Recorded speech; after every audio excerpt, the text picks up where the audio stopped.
Hello everybody, welcome to today's episode of Activist Lawyer. I apologise for my voice, it's a bit croaky, but I actually didn't think I'd have any voice at all today. So not only are you blessed with listening to a lovely Newry accent, but also quite a hoarse Newry accent, so I do apologise. I hope you can bear with me for today's episode. I'm very delighted today to be joined by Cristina Stamatescu, who is a solicitor based in Dublin. I've been following Cristina for quite some time and I'm very well aware of her work. I would have worked alongside her and different firms that she worked in when I practiced back in Dublin. So it's lovely to have her again and I hope everybody enjoys today's episode. Hi, Cristina. Hello, hi Sarah. Thank you so much for having me today. Not at all. Cristina joins us from Dublin, and just by way of introduction, Cristina Stamatescu is a solicitor and notary public. She is a sole practitioner and has been a solicitor registered with the Law Society of Ireland since 2013. She is also admitted to the role of solicitors in England and Wales since 2018. As a sole practitioner, Cristina is running a general practice with an interest and expertise in human rights and equality, judicial review and EU law. Her volunteer work includes her engagement with the Law Society, DSBA, IILA, which is the Irish Immigration Lawyers Association, and she's a committee member with that organisation and is also a co-chair with DSBA Human Rights and Public Interest Committee, as well as committee member of the Human Rights and Equality within the Law Society of Ireland. She's done that since 2018. Cristina has a vast experience in the Irish courts with successful cases before all levels of the jurisdiction, including the higher courts in Ireland, the Supreme Court. She has a case that we'll discuss a little bit, Lazarashvili. I hope I pronounced that correctly. And she has also successfully represented her clients before the Courts of Justice in the EU in Luxembourg. And Cristina has an online presence and her colleagues and clients can connect to her through social media. It's lovely to have you here. Thank you again for the opportunity. I've always been jealous hearing my colleagues in your podcast, so it's a great honour to talk to you today. You have, yes, because our paths would have certainly crossed a few times back in the day when we were in Dublin, both practicing. I think you were in firms as well, specialising in immigration. But just to take us back in time, you have a really interesting story in terms of how you ended up working in human rights and specialising in immigration and judicial review matters. Maybe take us and our listeners through the very start and maybe what inspired you in the first place to become a lawyer. Oh, it's a long story, especially considering my dad wanted me to be a doctor. But then I got a particular interest in the law. And as I was asked this at one of the Law Society exams qualifying in Ireland, why law and what motivated me? And I was honest then, and I'm going to give you the same answer today. It was Ally McBeal. Ally McBeal. And that's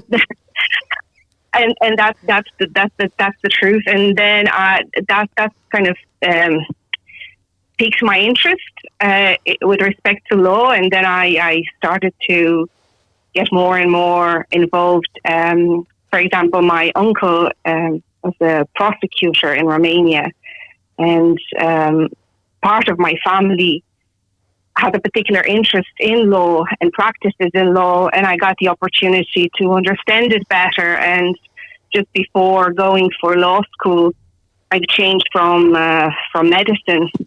And once I've discovered, I got the taste of being a lawyer, there was no turning back. Sure. And human rights, I mean, it's a very specialised area, I guess, and there's a very close-knit community of practitioners in Ireland, even more so than when I first started out. What kind of led you to the immigration side of things and maybe to specialise in that human rights aspect? And what are really the challenges that you see in working within that area? Because a lot of our listeners are keen to find out more about working in immigration or in human rights in general. So how do you find it and how did you get into that? Well, it is a fascinating area and it's developing every day. It just happened for me. The first job that I got in Ireland, the firm I was working with at the time, and I was with for 4.5 years, they were specialised in the area, and I've got to discover the beauty of immigration, asylum, international protection now, human rights. And I had the opportunity to see counsel argue cases in court. And I've fallen in love with the area, and I've discovered and I've learned more and more, and I continue to progress my knowledge, to expand my knowledge in the area by taking cases myself. And once I've set up in private practice. Yeah, it's definitely a fast moving area.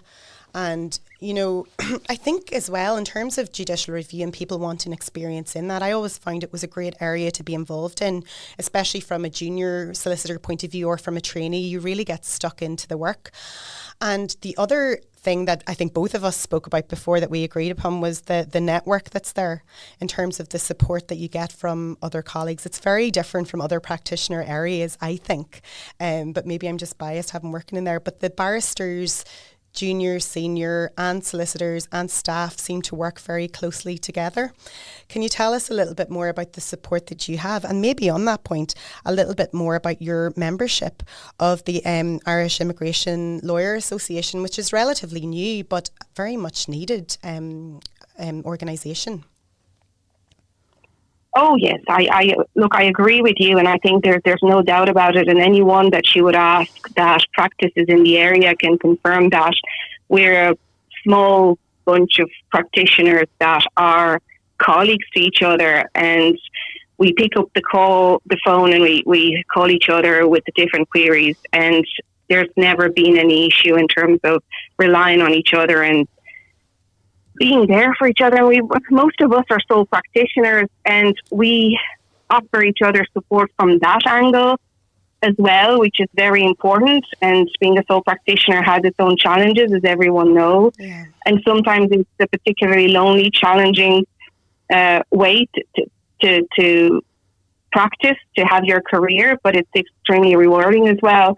But having colleagues, and particularly colleagues within the ILA and the Law Society and the DSBA, and being able to support each other and understand each other, it is invaluable, and it's always been there. And it's one of those things that you can't buy or you can't necessarily describe. It's a feeling, and it's a reliance that you know it's there, and we support each other, and we all know each other, and there's no competition in a certain way understood as maybe in other areas of law. Yeah. And even I just recall in terms of just sharing decisions, and the other thing is that people are very passionate, tend to be very passionate that work within that area. So everybody wants, to know what's happening, and they're keen to, see how somebody else's case is evolving if it's an important point. But you have worked on so many of those cases as well, and we always love to see how far a case might go. And you've had experience not only before the higher courts in Ireland, and you've done numerous judicial reviews, but also slightly higher than that, and you have taken cases all the way to the European courts. But before that, I wondered, could we touch on, just to give an example of the type of maybe challenges and litigation that you do in terms of immigration. You have the Lazarashvili, I hope I'm pronouncing that correctly, the case that we mentioned, and that was successful before the Supreme Court. And then we have a very interesting case, which was Borta, which anybody who practices in immigration in Ireland or is interested in the area of Irish naturalisation will be familiar with that case. Could you perhaps just bring us through some of your cases, even those ones or others that you feel appropriate, just to get an idea of the type of work that's involved? Sure. Well, look, as anyone that practices in the area, a day at the list, the asylum and immigration list, will give you a flavour of what it's about. The law changes almost every week, and there's a new dynamic to legal points that are being brought and test cases. Yes, Porta, and all the other cases I brought, they're cases that I believed in, and some might call them their pro bono work that's been done. It's not one of those things where you have a client that comes to you and gives you money that would cover your fees in terms of per hour's work or the value that the solicitor would charge. These are cases that most of us bring on the basis that we believe in a legal point. We believe in what we believe. We believe in what should be the law and how it should be applied. And that's where it all starts, where sometimes the law has been applied correctly from the state's point of view, from the respondent's perspective. However, we feel that it doesn't sound right, it doesn't feel right, and for this particular applicant, it cannot be the case that the law should be interpreted in this way because it is so prejudicial. And from that moment on, we look into the law, we look into the facts, we booked colleagues, we talked to counsel, and we go before the court to try to get the judge to tell us, are we right or are we wrong in thinking that this would be an arguable case? And then we get leave and we get a bit of hope. And then we have a hearing date, and then we get a judgment which we might or may not accept as being the correct interpretation. And from then on, that might be subject to an appeal and taking it further. And each of these cases are not cases that were successful before the High Court. And a court of justice decision does not arise of a successful High Court case or a successful paper application. And everyone that reaches such levels of jurisdiction where they have to pursue certain arguments, it's not because they had an easy way.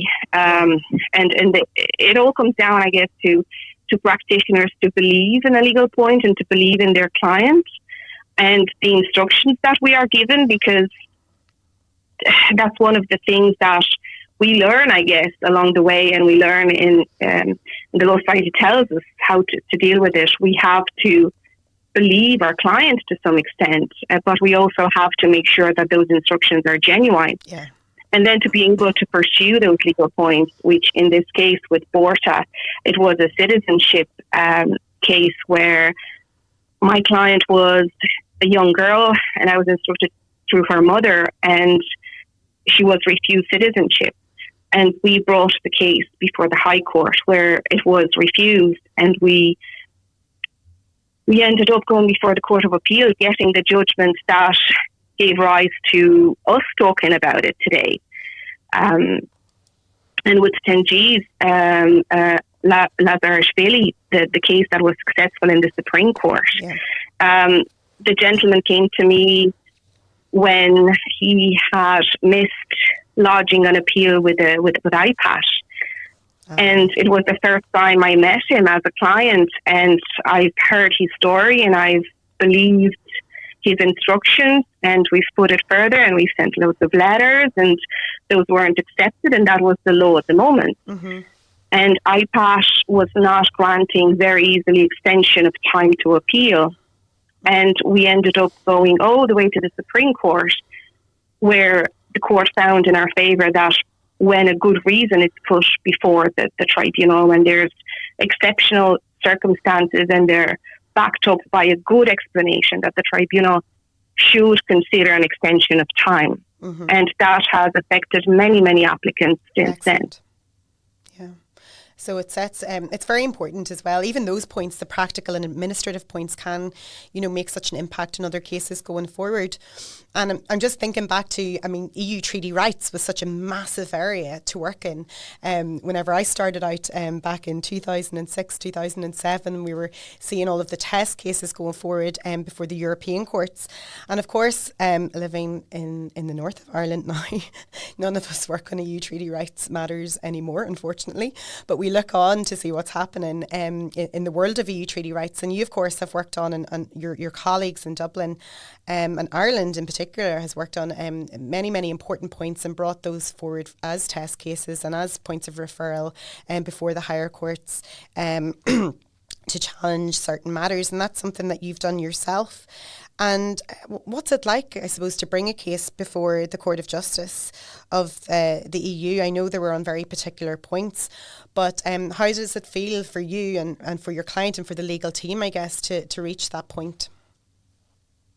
It is amazing. And I recall back then being told by colleagues, you've reached the peak of your career. And that was a few years back.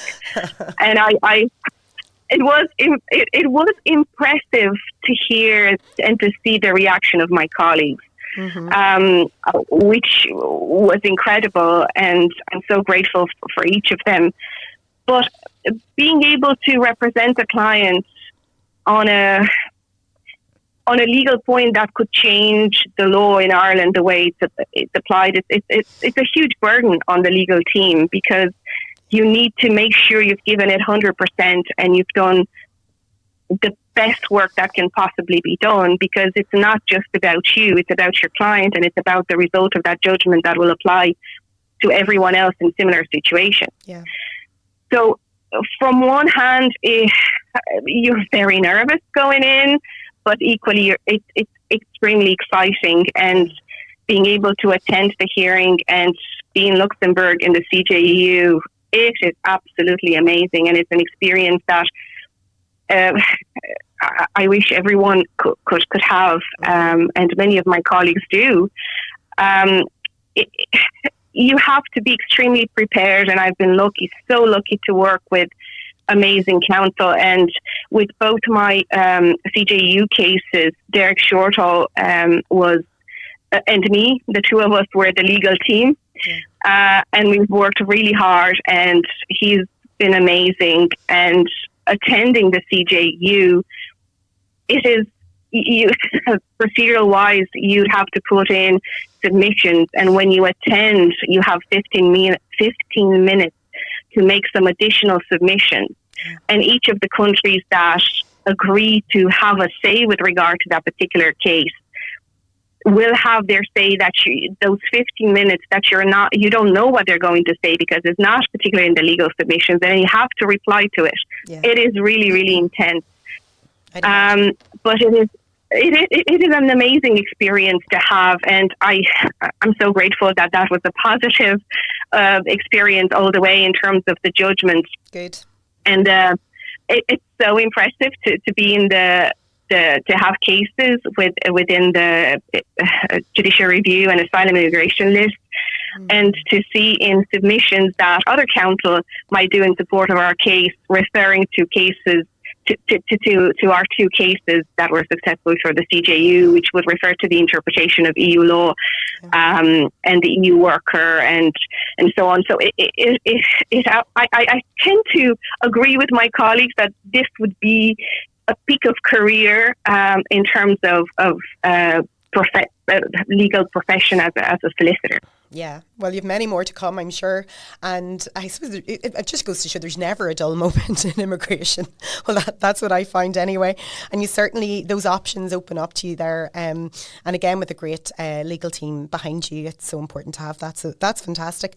Just 2 points, I guess. In the introduction, I mentioned as well that you created an online presence. And I often see you, and I enjoy seeing your updates as well online. How important is it to you that solicitors, I guess, in general these days have an online presence? Does it make a difference to your firm, or does it make a difference to clients? And even the way that, some of your clients can contact you through social media, how does that work? Because some people might still be quite wary of that. I think the social media presence is somehow split into two in terms of connecting with colleagues and connecting with clients or possible clients. I think it's very reassuring for a client or someone that hears your name or you're recommended, that they can put it on Google and see that you exist and that you have standing. And it's important that your online presence is, I believe, to some extent your business card when it comes down to a client. So if you give someone some indication of who you are and sell yourself in terms of your practice and how good you are at what you're good at, they might be reluctant to hear it from you. But once they see it online, and once someone sees something in writing or sees some photos, it has a different weight than to hear it. Sure. So from the client's perspective, I guess they want to see that their solicitor is out there and is engaging and is real, and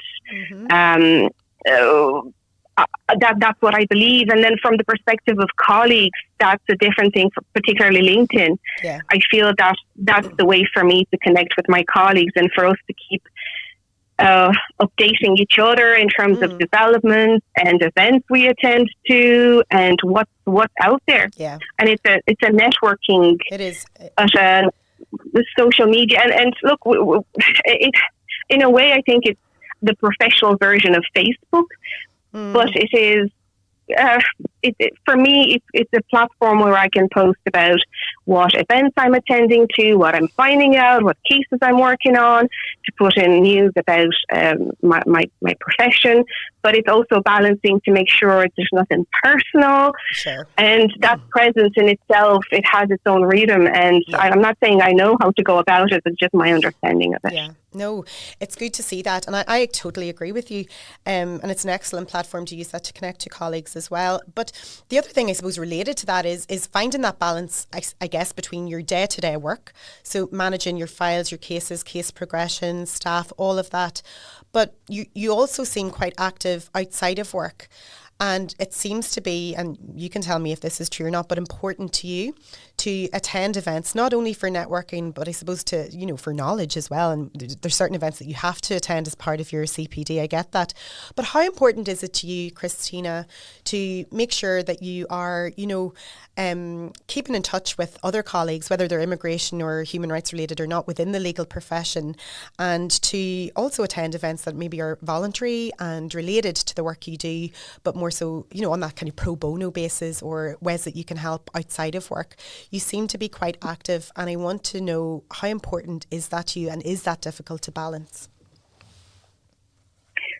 It is very important for me, and I was saying earlier in terms of being a sole practitioner, it's very important to me to be able to connect with colleagues that are in similar positions, colleagues that I can learn something from, and I'm learning so much every day from people that have different experiences and know more than me with respect to certain things.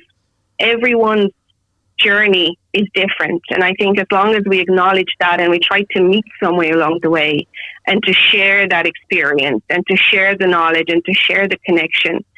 And even recently attending a very important event organised by the Law Society, to be able to make friends to the extent of colleague friends and to know each other's names, and to be able to then connect on LinkedIn and to keep in touch and know that that person's there and we can pick up the phone in the future to bounce ideas with, or if something comes up to or even to meet for coffee and just say, how are you? How's it going?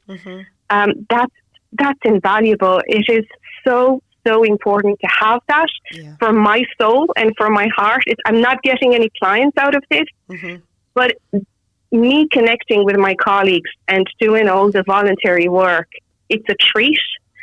And it's something that my life would be empty and heavier, I think, without it. The opportunities I have through the Law Society, through being a committee member of the Human Rights Committee, it's all about having access to things you didn't even know they're there. Sure, yeah. And then once you're there, you realise, wow, I was missing all this. I wasn't aware of all this. Excellent, there's so much value to this, and there's so many people working so hard to do good things. And you don't know because you're so stuck in your own bubble doing loads of work and working all hours. And it's just something that it's all about lifting your head and looking around, because there's so much support and so many opportunities and so many legal areas and so many folds of each of the things that we do. And as long as we're open to that and we're able to do it and have the opportunities to expand on this, I think that's what's all about. Absolutely, and it's important to get that balance right, so that we're not just caught up with the day-to-day management, which is obviously very, very important, but to get out there. And I know that even within the Romanian community of Ireland, you've been widely recognised, Cristina, and you won an award previously, an award of excellence for your contribution to the community as a solicitor, and you've also featured in magazines back in Romania. How important is it for you to, have that representation, and I suppose to connect with the community and the community at large, I suppose, who would need the legal representation that you offer? Well, it's very important because I'm originally from Romania, and there's many, many Romanian people here that might feel lost or may not have the support. And I am not, again, I'm not doing this for clients, and I don't think I've got many, if any, clients through my involvement with the Romanian Community of Ireland, which is a long-established organisation. They've recently celebrated 25 years in Ireland. Mm-hmm. It is one of those things where I feel that it's great to connect with people, and particularly there's so many amazing Romanian people, doctors, artists, so many people that I wouldn't have got the chance to meet otherwise. Yeah. Because we never get to meet. Like, where would I meet doctors or IT people or specialists or artists in the day-to-day life? And I get to do that through my involvement and participating to one or two events per year and doing my best to say I'm here if anyone needs to have a chat. And I think that's all that I get out of it, being able to connect with other Romanian people that are here, and I understand the struggle and I understand the difficulties. Yeah. And usually people just want to know that there's someone that understands them rather than anything to be done. Sure. Excellent. And just, I suppose, on that point, for anybody listening today who would like to follow in your footsteps and maybe feel a little bit daunted or, are worried that there might be challenges preventing them from doing so. I know that you spoke to me before just about the challenges of, getting through the system in Ireland in terms of establishing yourself as a solicitor. What advice would you have for anybody listening who is similar to you and wants to get involved in the area that you work in? Well, first of all, not to be afraid to stand out, to be different, and to follow one's dreams and what they believe to be right and true. It is not always easy, but it's one of those things that it just feels right despite all. I found that no matter what path we choose to take in our life, it is not easy, but it's easier for us to carry that burden if it is the right path that we have taken. And in terms of everyone that I growing up, I would, and I've talked about this recently, I was inspired and I had my motivation in poetry and songs, and they were the easiest thing that I could find and the most durable things that I had in my life at the time, poetry and lyrics and quotes of philosophers. And one of the things that helped me for many years was to keep hearing this in my head. You can be anything you want to be. Just turn yourself into anything you think that you could ever be. Oh, and I'm not reading that off anything. It's just something that it is, and it's one of Queen's songs and Freddie Mercury that said so many right things. Yeah.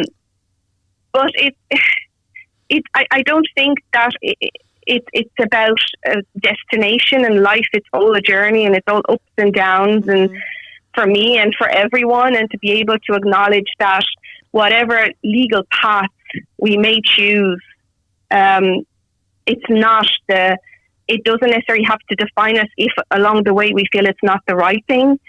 For me, it has been, and I'm encouraging everyone to pursue human rights, because it's such a wide area in which you can apply a human rights side of law. But equally, there might be students, people out there that might choose and feel that it's a different area. It is right for them.